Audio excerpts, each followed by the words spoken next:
Assalamualaikum warahmatullahi wabarakatuh. Kami dari kelompok 1 akan memaparkan materi tentang gangguan metabolisme karbohidrat.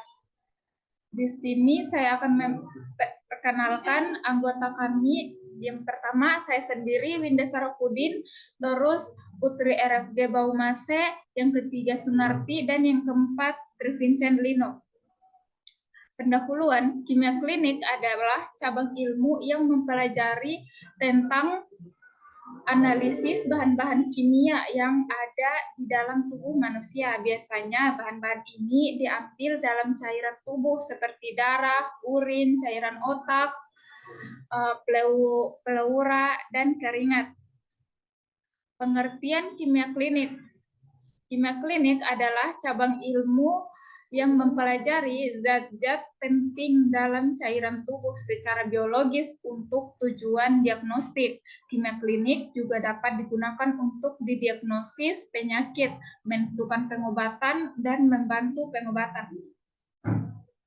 Karbohidrat atau komponen utama dalam makanan memberikan energi penting untuk tubuh manusia. Yang pertama polisakarida, contohnya pati glikogen. Yang kedua disakarida, contohnya sukrosa, laktosa, dan maltosa. Yang ketiga monosakarida, contohnya laktosa, fruktosa, dan glukosa. Nah, glukosa ini berbentuk yang diserap dan digunakan oleh tubuh. Pankreas. Pankreas merupakan organ yang berperan penting di dalam metabolisme karbohidrat, protein, dan lemak. Di sini terdapat gambar pankreas. Jika diperbesar dari Pulau Langerhans ini, kita melihat banyak sel-sel. Banyak sel-sel. Nah, di sini pankreas ini uniknya merupakan organ endokrin dan sekaligus eksokrin.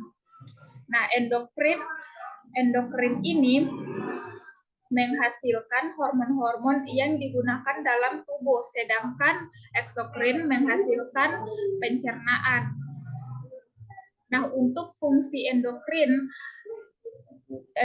pankreas ini bisa menghasilkan hormon glukosa dan insulin yang dihasilkan oleh sel alfa dan sel beta. Nah, sel alfa ini menghasilkan glukagen, terus sedangkan sel beta ini menghasilkan insulin. Di mana nanti kedua hormon ini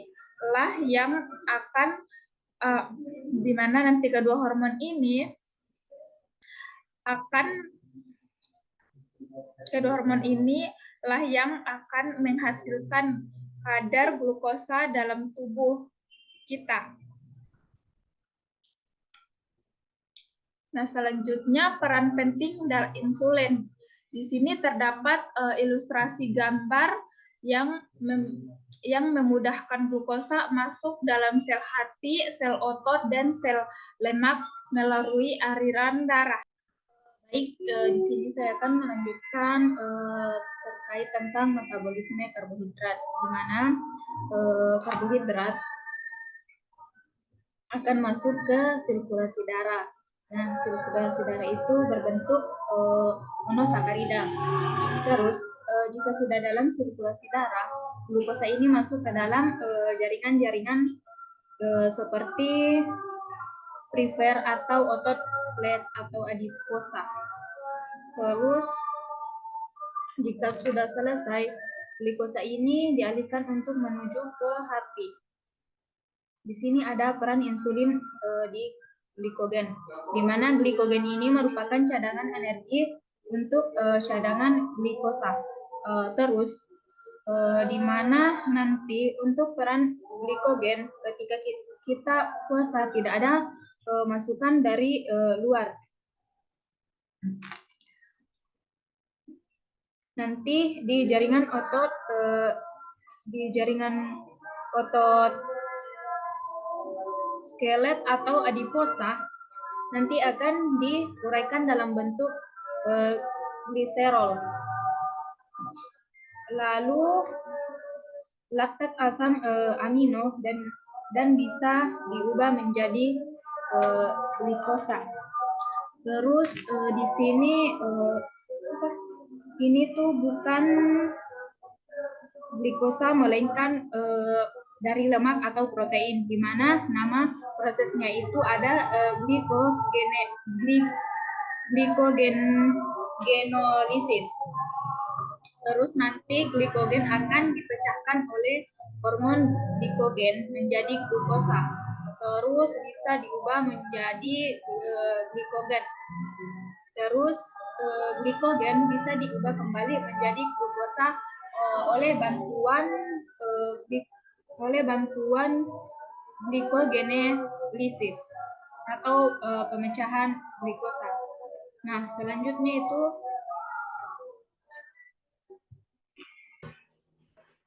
ada gangguan metabolisme karbohidrat, di mana gangguan metabolisme karbohidrat ini adalah kondisi di mana proses penguraian, penyerapan, penyimpanan atau pemanfaatan karbohidrat dalam tubuh terganggu. Nah, karbohidrat merupakan sumber energi utama bagi tubuh, dan gangguan dalam metabolisme ini dapat menyebabkan berbagai masalah kesehatan. Terus ada faktor-faktor yang mempengaruhi gangguan metabolisme karbohidrat. Nah, yang pertama itu ada genetik, di mana kondisi keturunan seperti diabetes tipe 1 atau penyakit penyimpanan glikogen disebabkan oleh kelainan gen yang mempengaruhi enzim atau hormon yang terlibat dalam metabolisme karbohidrat. Nah, yang kedua itu ada hormon. Nah, hormon insulin dan glikogen mengatur kadar gula darah. Ketidakseimbangan hormon ini seperti resisten insulin pada diabetes tipe 2 atau didefinisikan insulin pada diabetes tipe 1 dapat mengganggu metabolisme karbohidrat. Nah, yang ketiga itu ada polusi atau toksik lingkungan, di mana pajanan terhadap racun tertentu dapat merusak fungsi pankreas atau tempat produksi insulin dan memengaruhi metabolisme karbohidrat. Nah, yang keempat itu ada pola makan atau diet tinggi gula sedarah dan rendah serat dapat memicu gangguan metabolisme seperti resisten insulin, malnutri atau kekurangan nutrisi juga dapat memengaruhi metabolisme. Nah, yang berikutnya itu ada faktor-faktor yang mempengaruhi gangguan metabolisme karbohidrat. Nah, yang pertama itu ada gaya hidup. Kurangnya aktivitas fisik, obesitas, dan stres kronik meningkatkan risiko resisten insulin dan diabetes tipe 2. Nah, yang kedua itu ada penyakit lain seperti kondisi seperti sindrom metabolik obesitas atau hipotiroidisme dapat memperburuk metabolisme karbohidrat. Nah, yang ketiga itu ada obat-obatan, di mana penggunaan obat-obatan seperti steroid atau diuretik dalam jangka panjang dapat mengganggu regulasi glukosa darah. Nah, yang keempat itu ada penuaan, di mana penuaan itu ada fungsi metabolisme menurut seiring bertambahnya usia atau termasuk kemampuan tubuh untuk memproses karbohidrat dengan efisien.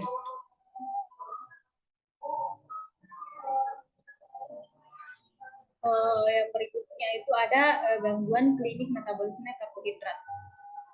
Ada hiperglikemia. Nah, hiper itu termasuk tingkat, sedangkan glikemia itu glukosa. Terus emia itu darah. Nah, kondisi peningkatan kadar glukosa dalam darah, terus diabetes mellitus, di mana penyakit metabolik yang ditandai dengan hiperglikemia yang dihubungkan dengan adanya gangguan metabolik karbohidrat atau protein dan lemak. Baik, selanjutnya ada diagnosis. Nah, diagnosis itu ada kondisi kadar gula darah dalam tubuh lebih dari normal. Yang pertama itu ada glikosa puasa terganggu. Ada kadar gula darah puasa 100 sampai 120 mg atau darah istimewa atau 5,6 sampai 6,9 milimol atau per liter. Terus selanjutnya itu ada kadar glukosa darah 2 jam setelah beban glukosa 140 mg atau darah istimewa. Terus glukosa terganggu. Yang pertama itu ada kadar glukosa puasa 100 mg atau darah istimewa.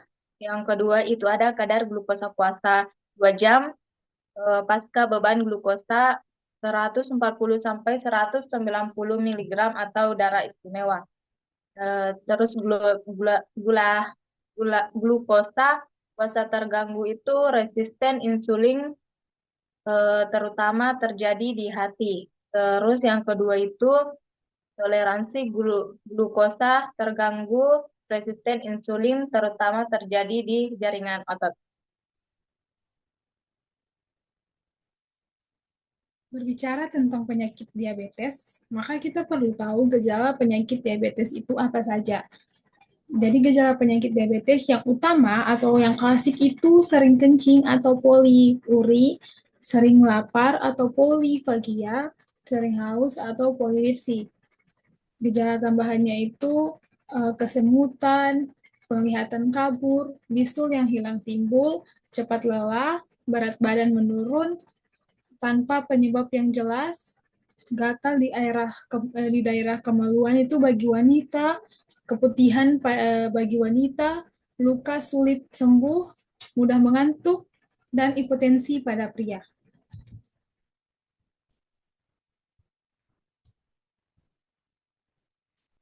Klasifikasi dari diabetes itu ada diabetes tipe 1. Diabetes tipe 1 yaitu kerusakan sel beta pankreas yang mengakibatkan pankreas tidak dapat memproduksi insulin sehingga glukosa tidak masuk di dalam sel dan tetap berada dalam darah sehingga glukosa dalam darah tinggi. Dan diabetes tipe 2 yaitu resistensi insulin atau defisiensi insulin. Ini terjadi kerusakan sel beta pankreas, namun tidak separah seperti DM tipe 1. Jadi masih bisa menghasilkan insulin tapi dalam jumlah yang sedikit. Untuk mendiagnosis DM itu ada pemeriksaan laboratorium, screening faktor risiko, dan anamnesa keluhan. Untuk pemeriksaan laboratorium sendiri ada glukosa darah, dan HbA1c, di mana HbA1c ini adalah gold standar dari diagnosis DM. Untuk pemeriksaan glukosa darah itu bisa dilihat ada yang pertama itu pemeriksaan glukosa plasma puasa. Nah, hasilnya itu lebih dari 126 mg per dl, di mana puasa adalah kondisi tidak ada asupan kalori minimal selama 8 jam. Atau pemeriksaan glukosa plasma lebih dari 200 mg per dl 2 jam setelah tes toleransi glukosa oral atau TTGO dengan beban glukosa 75 gram, atau pemeriksaan glukosa plasma sewaktu lebih dari 200 mg per dl dengan keluhan yang klasik. Atau pemeriksaan HbA1c lebih dari 6,5% dengan menggunakan metode yang terstandarisasi oleh National Glycohemoglobin Standarisasi Program atau disingkat NGSP. Kriteria diagnosis bisa dilihat dari tabel ini. Nah, dalam tabel ini ada yang disebut HbA1c. Tadi sudah saya singgung juga HbA1c itu adalah gold standard. Kenapa disebut gold standard? Karena sangat penting digunakan untuk mendiagnosis pasien DM. Nah, perbandingan tes HbA1c dengan tes gula darah. Kenapa? Penting untuk memahami perbedaan antara tes HbA1c dan tes gula darah. Tes gula darah hanya mengukur kadar gula darah pada saat sampel darah diambil. Biasanya itu setelah berpuasa selama 8-14 jam.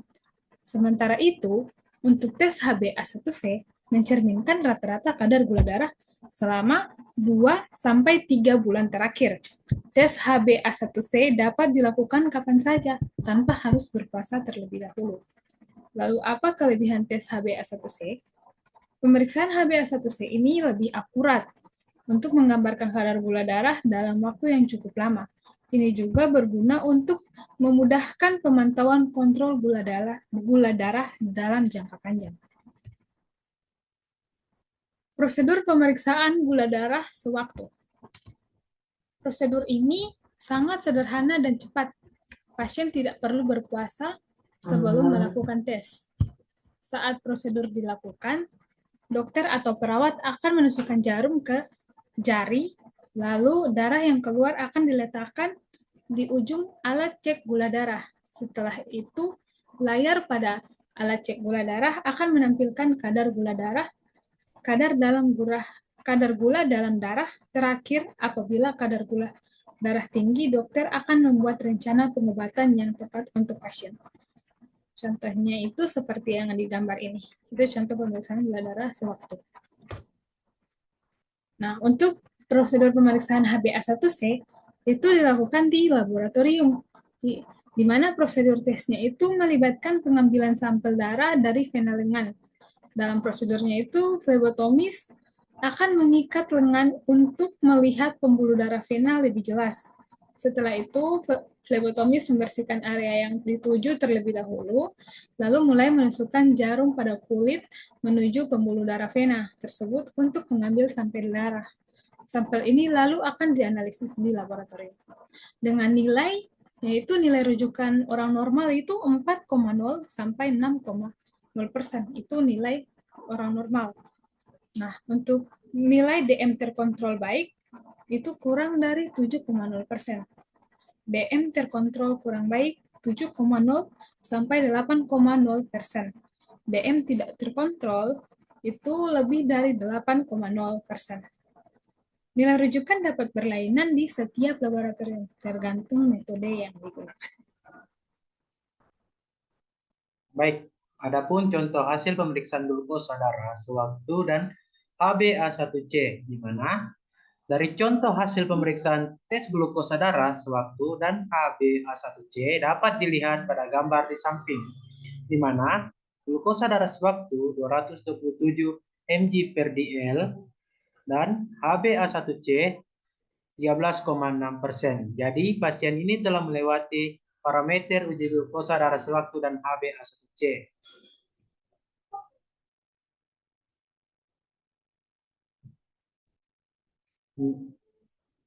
Di mana salah satu pemeriksaan selain kimia klinik untuk mendiagnosa penderita diabetes yaitu tes monofilamen, di mana tidak digunakan untuk mendiagnosis diabetes secara langsung, melainkan untuk menilai adanya neuropati diabetik, yaitu kerusakan saraf untuk merupakan komplikasi umum pada penderita diabetes. Tes ini membantu mendeteksi hilangnya sensasi di kaki yang bisa menjadi tanda kerusakan saraf akibat diabetes. Berikut hasil tes monofilamen yang mengindikasikan adanya neuropati diabetik. Yang pertama itu normal. Pasien mampu merasakan tekanan pada semua titik yang diperiksa di kaki. Biasanya 10 titik, di mana ini menunjukkan saraf masih berfungsi normal. Yang kedua, abnormal. Terdapat neuropati. Pasien tidak merasakan tekanan dari monofilamen pada beberapa atau semua titik yang diperiksa di kaki. Ini menunjukkan adanya penurunan atau hilangnya sensasi di kaki yang merupakan tanda neuropati diabetik. Jika seorang gagal merasakan tekanan pada titik-titik tertentu, terutama di bagian bawah kaki, itu menandakan bahwa saraf di area tersebut telah mengalami kerusakan. Kondisi ini meningkatkan risiko luka atau infeksi yang tidak disadari, karena penderita mungkin tidak merasakan sakit atau tekanan. Jadi tes monofilamen mendukung deteksi komplikasi diabetes atau neuropati, tetapi bukan diagnosis diabetes itu sendiri. Nah, ini adalah prosedur pemeriksaan monofilamen. Seperti pada gambar di samping, pemeriksaan monofilamen dilakukan untuk mendeteksi neuropati diabetik. Berikut prosedur singkatnya, di mana yang pertama itu persiapan. Persiapan membuka sepatu dan kaos kaki. Pemeriksaan menggunakan monofilamen dalam kurung itu serat nilon tipis. Yang kedua, penjelasan.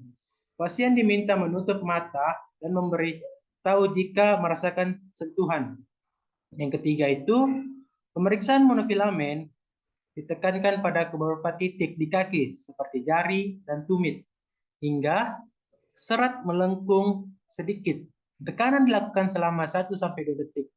Yang keempat itu adalah hasil, di mana normal hasilnya pasien merasakan semua sentuhan. Kalau abnormal itu pasien tidak merasakan tekanan di beberapa titik, menandakan neuropati.